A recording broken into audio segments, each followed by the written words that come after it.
उत्तर प्रदेश के मेरठ में एक रिटायर्ड बैंक कर्मचारी के साथ 1,73,00,000 रुपए का फ्रॉड हुआ। ठगों ने लगभग 4 दिनों तक बैंक कर्मचारी को डिजिटल अरेस्ट रखा। इसके अलावा उत्तर प्रदेश के सोनभद्र में एक महिला को साइबर अपराधियों ने 48 घंटे तक डिजिटल अरेस्ट कर रखा और 2 लाख रुपए की ठगी कर ली। अब ऐसे में सवाल उठता है कि आखिर लोग डिजिटल अरेस्ट कैसे हो जाते हैं और क्यों ठगों का फोन नहीं काट पाते। डिजिटल अरेस्ट के जरिए साइबर ठग आसानी से लोगों को अपना शिकार बना रही हैं। देश भर में कई लोग इसका शिकार बन चुके हैं। डिजिटल अरेस्ट से बचने के साइबर एक्सपर्ट्स कई सुझाव देते रहते हैं। एक्सपर्ट्स ने डिजिटल अरेस्ट के जरिए लोगों को ठगने के तरीके, सजा के प्रावधानों और इससे कैसे बचा जाए, इसके बारे में कुछ टिप्स दिए हैं। आइए इनके बारे में बताते हैं। क्या है डिजिटल अरेस्ट? डिजिटल अरेस्ट में किसी शख्स को ऑनलाइन माध्यम से डराया जाता है कि वह सरकारी एजेंसी के माध्यम से अरेस्ट हो गया है, उसे पेनल्टी या जुर्माना देना होगा। डिजिटल अरेस्ट एक ऐसा शब्द है जो कानून में नहीं है, लेकिन अपराधियों के इस तरह के बढ़ते अपराध की वजह से इसका उद्भव हुआ है। डिजिटल अरेस्ट के मामले में लोगों को कैसे फंसाया जाता है? इसमें ठगी करने के 4-5 तरीके होते हैं। जैसे किसी कुरियर का नाम लेकर कि इसमें गलत सामान आया है, कुरियर में ड्रग्स है जिसकी वजह से आप फंस जाएंगे। आपके बैंक खाते से इस तरह के ट्रांजैक्शन हुए हैं जो फाइनेंशियल फ्रॉड रिलेटेड है। मनी लॉन्ड्रिंग, एनडीपीएस का भय दिखाकर अधिकतर उन लोगों को फंसाया जाता है जो पढ़े लिखे और कानून के जानकार होते हैं।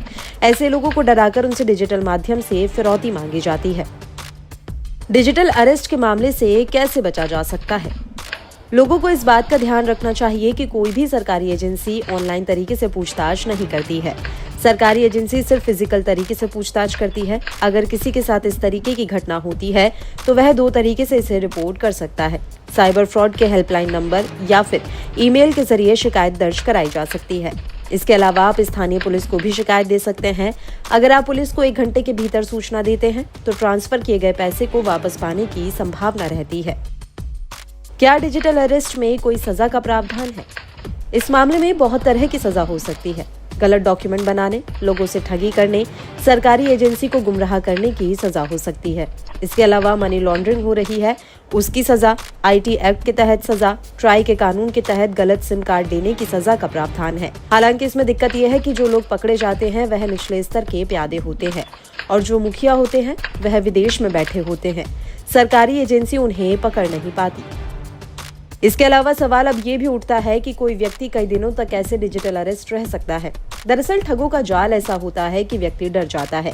इसे ऐसे समझिए कि जब ठग किसी व्यक्ति को फोन करते हैं तो वह उस व्यक्ति से कहते हैं कि मैं फला पुलिस स्टेशन या इनकम टैक्स डिपार्टमेंट से बोल रहा हूँ और आपके नाम पर एक फ्रॉड चल रहा है।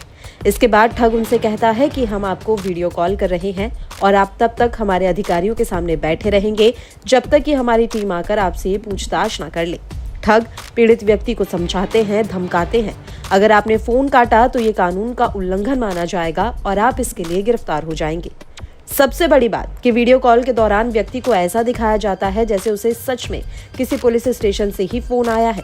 इसके अलावा व्यक्ति को लगता है कि अगर उसने कुछ किया नहीं है और सामने से कोई अधिकारी उसे सिर्फ कैमरे के सामने रहने को कह रहा है तो क्या दिक्कत है। इसके अलावा कुछ लोग पुलिस के डर से भी कैमरे के सामने से नहीं हटते। यही वजह है कि लोग डिजिटल अरेस्ट का शिकार बन जाते हैं।